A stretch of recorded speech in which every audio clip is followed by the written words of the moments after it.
What's up everyone, No BS Audio.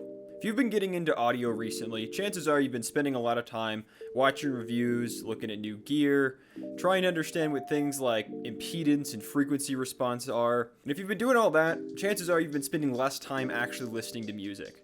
I've personally fallen down this rabbit hole before, and I think it's just completely crazy. I mean, the whole point of the hobby is that you can enjoy music more. So I wanted to start making a regular monthly video talking about what I've been listening to every month and why I like it.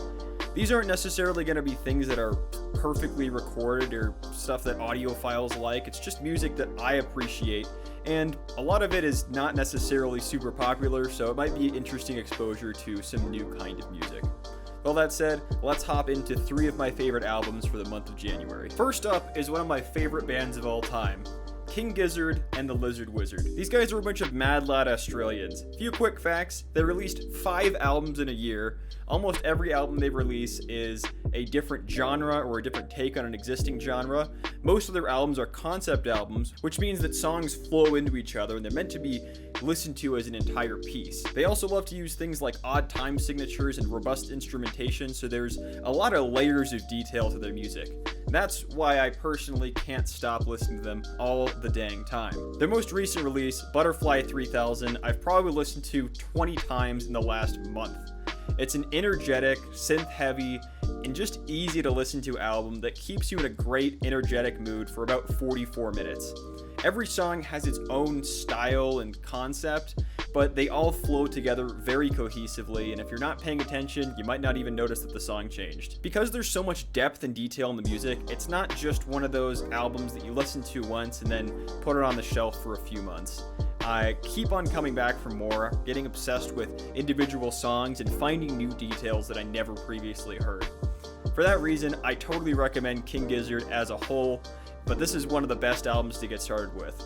Quick note on King Gizzard in general: because their albums tend to flow really nicely together, if you try and listen to just 1 or 2 songs in a vacuum, you're probably not going to like it very much. A lot of the intros and ends of songs tend to be kind of unsatisfying or confusing because they're meant to be viewed as an entire piece. Next up, we're switching gears down the jagged edges of 80s frequencies, featuring curled hair and neon jackets, fueled by 808 drum tracks and powdered encouragement.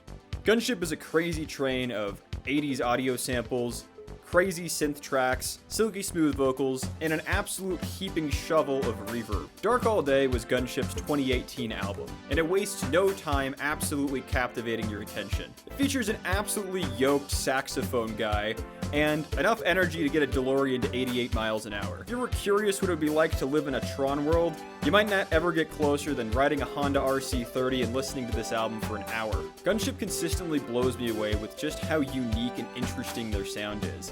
A lot of it is laid back enough to where you could listen to it and just chill at home, but then you get an occasional track that just absolutely lights you on fire and gets you completely pumped up. This is exactly what I like in an album. There's just good variety, it's unique, and I just always want to come back and listen to it. Moving away from synth-heavy tracks, but sticking with the theme of albums that sound like they could have been made decades ago, Colter Wall's Imaginary Appalachia.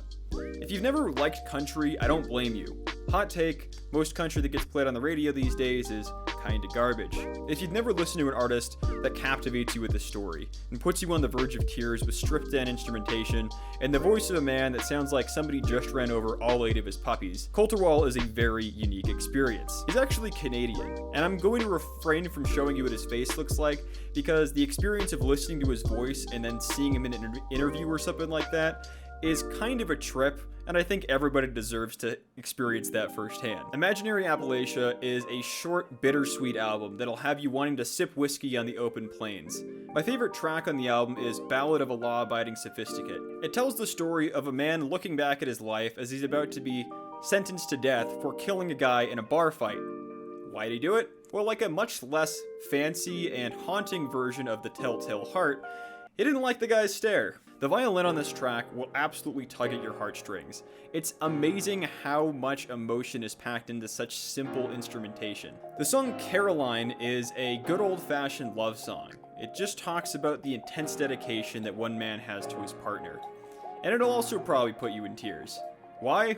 Well, the line, "The grave in the garden won't be satisfied until your name's next to mine," kinda gives you an idea. The whole album is beautiful and dark, and I definitely recommend giving this one a shot before you put anything but country in your Tinder profile. Hit that subscribe button for more music recommendations, audio reviews, and thinly veiled rants. That's all I got for you. Go listen to some dang music.